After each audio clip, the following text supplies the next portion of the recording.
بسم اللہ الرحمن الرحیم۔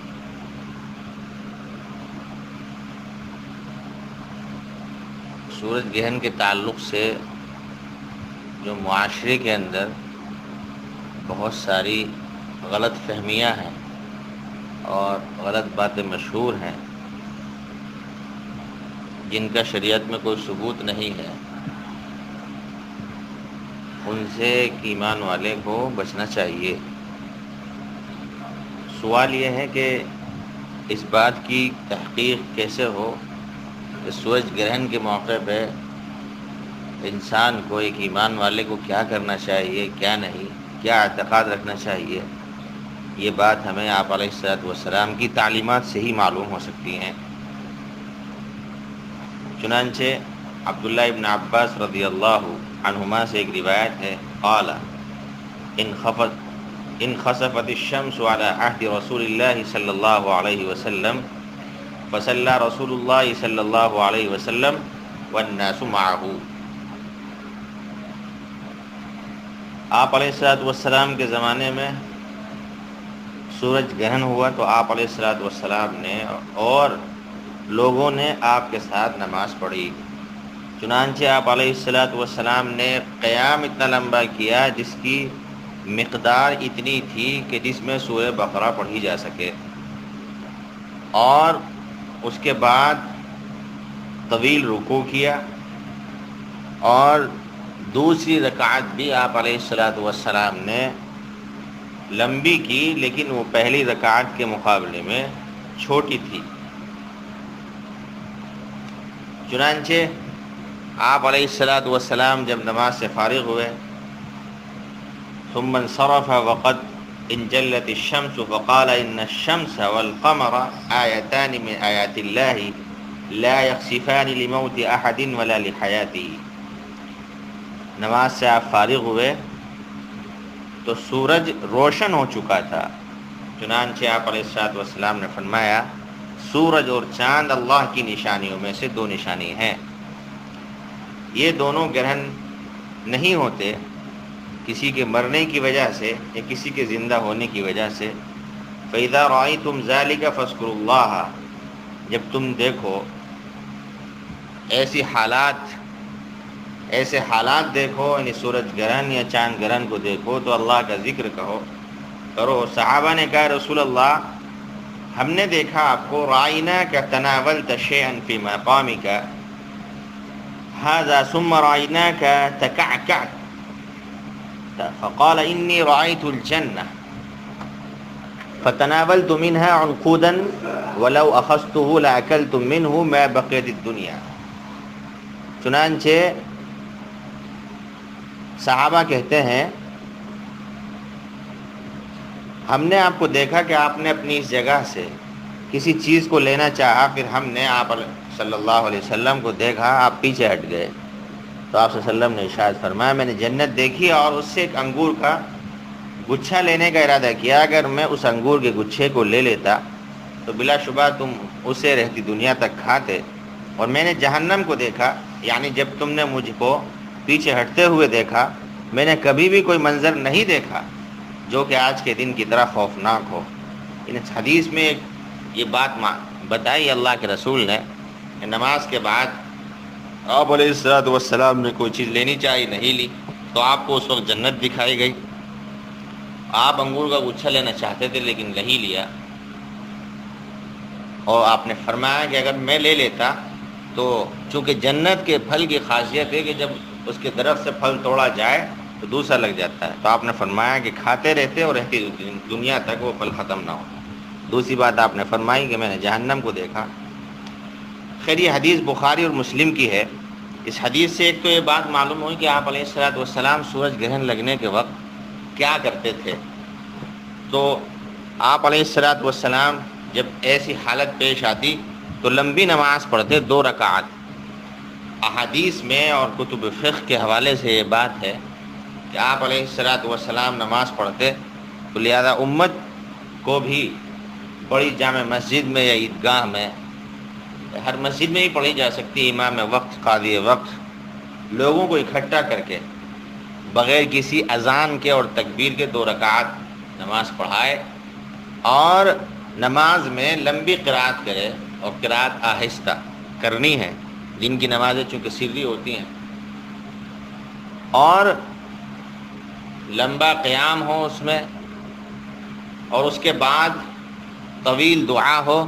یہاں تک کہ سورج کی روشنی واپس ہو جائے اور سورج روشن ہو جائے۔ یہ بات بھی حدیث سے ثابت ہے،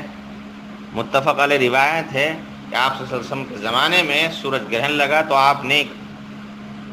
آواز دینے والے کو بھیجا جس نے آواز دی الصلاۃ جامعۃ، یعنی اذان وغیرہ نہیں، پھر آپ آگے بڑھے اور نماز پڑھائی۔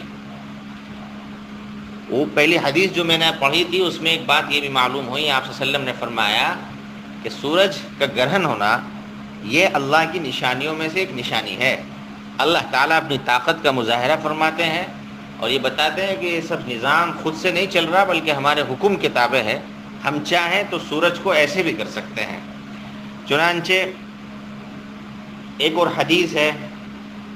آپ علیہ الصلاۃ والسلام کی، راوی اس کی حضرت عائشہ ہیں،